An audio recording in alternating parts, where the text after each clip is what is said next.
Jésus-Christ est Dieu.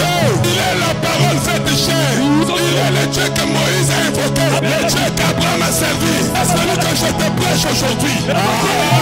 Je dis que c'est celui-là que je suis en train de te prêcher. Nous sommes dans les véritables. Nous avons Jésus comme notre socle. Dieu n'a pas parlé de bougies. Il n'a pas parlé de soutanes. Il n'a pas parlé de bâtons. Il n'a pas parlé de livres bizarres. Il n'a pas parlé de sectes pernicieuses. Il nous a parlé de son nom. La parole qui est au commencement et qui s'est faite chair. C'est lui Jésus.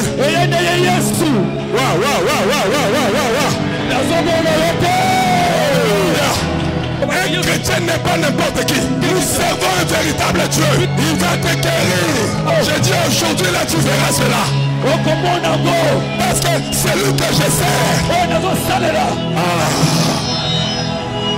Là où il passait.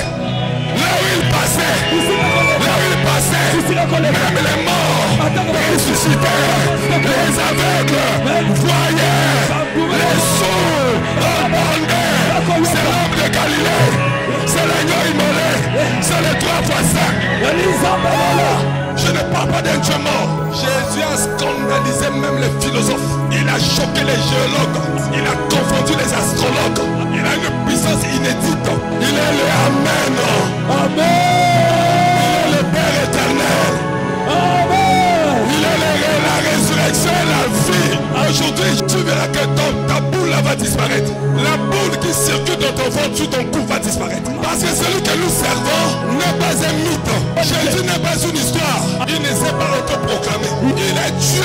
Père, je parle de ton descendant. Père, je parle de toi, agis. Père, je parle de toi, manifeste-toi. Père, je parle de toi, guéris les malades. Père, je parle de toi, miracle sur miracle.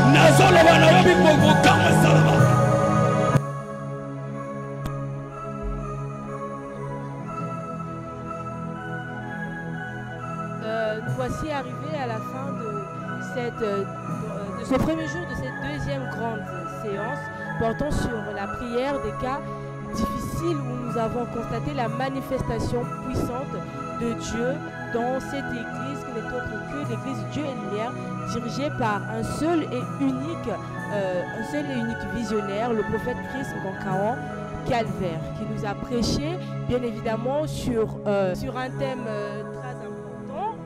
très important, très capital concernant les cas difficiles et qui a souligné très clairement que pour que le Seigneur puisse écouter nos prières, nos supplications pour traiter nos cas difficiles, faudrait que l'on puisse crier haut et fort et gémir de tout notre cœur afin que le Seigneur puisse écouter nos problèmes ainsi que nos difficultés qui se sont enracinées, c'est-à-dire des cas qui ont pris des années.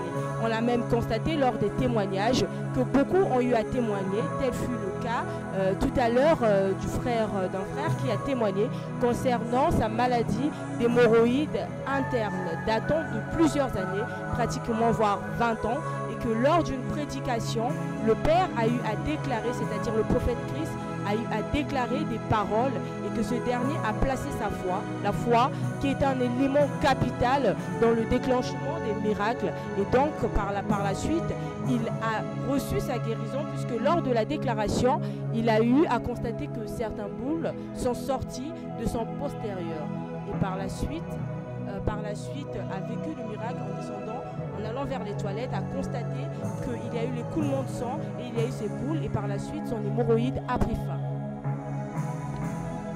C'est la journée d'aujourd'hui. Le peuple de Dieu était au rendez-vous. Nous constatons le peuple de Dieu en train de sortir massivement de la cité des prodiges et des miracles. Ça se passe précisément à Inchala, le siège social des assemblées Dieu et Lumière. C'est déjà une grande communauté avec plusieurs assemblées.